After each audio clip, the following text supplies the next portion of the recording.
guys, welcome back to Auto Repair guys. Thank you guys for watching and subscribing to the channel. In today's video guys, we'll be working on a Mazda 2.3 turbo engine guys. So if you have Mazda CX-7, Mazdaspeed 3 or Mazdaspeed 6 guys, all of them use that engine. We'll show you guys where the coolant temperature sensor is located and what needs to be done to replace that thing. We will guys have more than 200 videos on this car because our mission guys is to save you as much money as we can. So please guys, in return, subscribe to the channel, like the video and drop a comment below and let us know if the video was helpful or if you have any recommendations. So first step will be guys, to go ahead and drain the coolant. Stay with us, we'll go ahead do that. If you want to see the video, it's on the channel.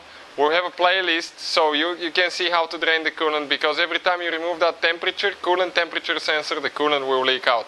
So you want to drain it and you want to work on cold engine, otherwise you can burn yourself and injure yourself severely.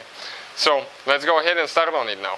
So this engine guys that you see right here, this is the 2.3 turbo engine out of the car. This is a complete engine guys, the way it's going to sit in the car.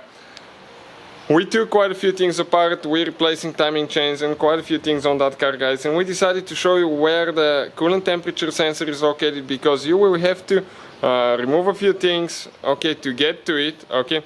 And let me first explain to you where it's located on the completely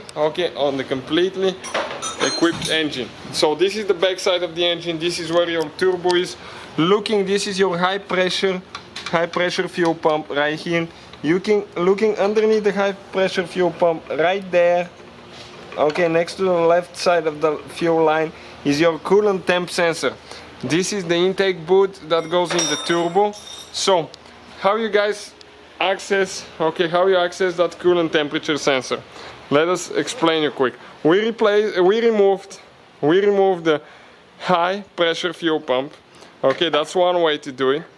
And that way you can inspect your tappet as well. This is the tappet guys that goes on the camshaft because they get damaged. This is one way to do it, and your coolant temperature sensor will be right there. Now if you don't want to remove the coolant, the high pressure fuel pump, you will have to remove the intake hose right here.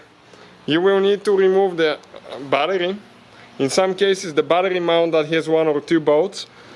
And you will need to remove, okay, that intake boot right there that runs to the turbo guys, okay, and you'll be able to reach the sensor from the side. But what we did, we actually removed the intercooler and we removed the high pressure fuel pump. Once all that is done and you drain your coolant, this is your coolant temperature sensor guys. So how we guys remove that thing now? Okay, right here, okay, you need to press in and pull out. Okay, check it out right here on the front. Press in, it's going to release, and pull it out. This is your sensor. Now we need a 3/4 wrench or a socket guys. Okay, and we need to get that thing loose. Once they get loose guys, they go by hand pretty easy. Do not over tighten them too much because they're easy to break. But also don't leave them loose because they will leak coolant. So this is guys a coolant temp sensor out of the car. You can see that's how we guys remove it. Now putting it together, you have to install it whatever you took apart, depending which way you decided to go guys, okay. You need to go in reverse order that you took things apart. Do not over tighten these too much because they break. We just broke one the other day. They're out of copper, I think copper, magnesium, something like that, and it's super fragile thing. So once you're done, put everything together, you have to bleed your cooling system guys. The video is on the channel, how to bleed cooling system, please check it out.